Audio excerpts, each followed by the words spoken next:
Hello, this is Craig from bitbox.co.uk. This is the second painting tutorial video in our Blanchitsu series. This one is exclusively for you Patreon subscribers. So thank you to everyone who's got on board with Patreon recently. It's great to have some more people on board. I'll be giving shout outs to our latest patrons in the next painting tutorial, which will go up on the main channel. So, in this video, we're going to be painting the bone for the head of this miniature. The next painting tutorial will focus on all the metal areas, and that'll be available just as normal on the main channel. But just for you guys, we're going to paint some bone. So, we're going to start with Steel Legion Drab. So this is a bit of an experimental type of bone for me. I want to do this sort of grim, dark Blanchitsu style, of course. So we're going to keep that theme going. I'm going to paint bone in a slightly different way to that I would do normally. So as always, we just apply the base coat all over the area. A couple of thin coats will no doubt be needed over the black.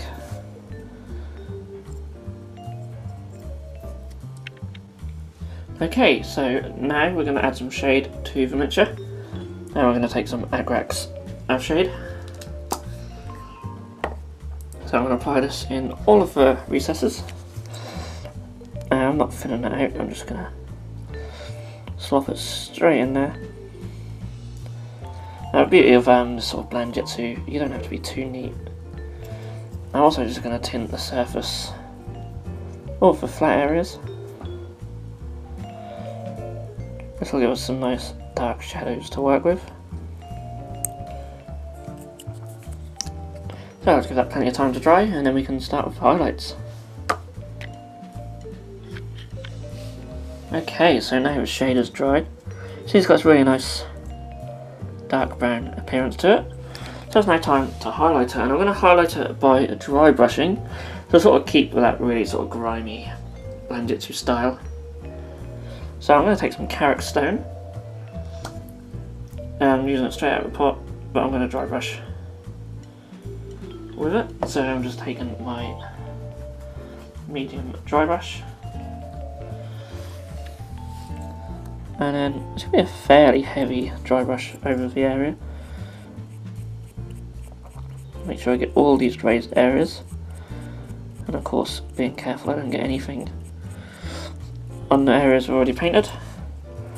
I'm even going to dry brush onto the flat areas and just gradually build this colour up.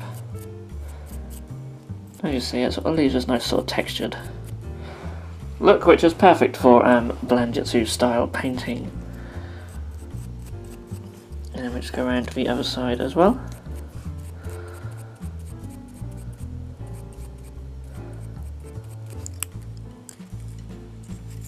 So I'll just add a little bit more onto this area, onto the underneath, and I'll be back for the next highlight.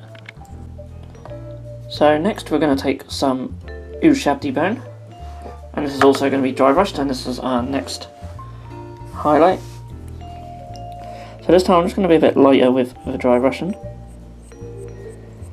I'm still going to catch most of the same areas.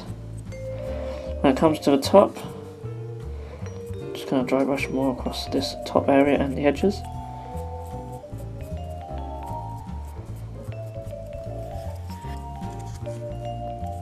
And then just focus most of it around the sides. I'm not going to worry too much about the underneath with this highlight.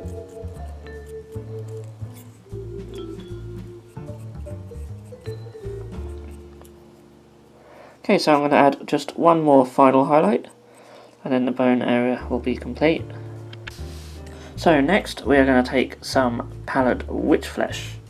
So you could use Screaming Skull if you don't want to be as white with this highlight, but I sort of want to try and be, so I add just some really white final highlights. I'll just make this bone just stand out a little bit more from the brown as well. This time we're going to be a lot more focused. Try and just dry brush on some of these corners, just across the top here and across her nose. You can do teeth as well. Obviously you could use a smaller dry brush to do this, but again with Blanchitsu it's not all about being the neatest you can be, but just building the colour up. That's what gives us these sort of textures. I'll do some across the top as well.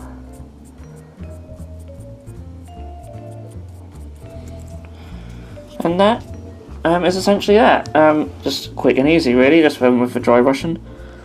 But it does give us this really sort of old, grimy bone effect, which I really like the look of on this miniature. You could go in with an edge highlight to maybe do these edges a bit neat, but I just wanted something just sort of rough. So yeah, I hope that tutorial has been quite useful for some of you. If so, you can give the video a thumbs up. And I also want to say thank you to everyone for supporting us via Patreon. And I'll try and do some more exclusive videos for you guys in the future. And of course, being patrons, you can always give us your ideas and suggestions, and I'll take them all on board. So anything you'd like to see on the channel or Patreon exclusive, I am always open to suggestions. So thank you so much for watching. I'll see you all again in the next video.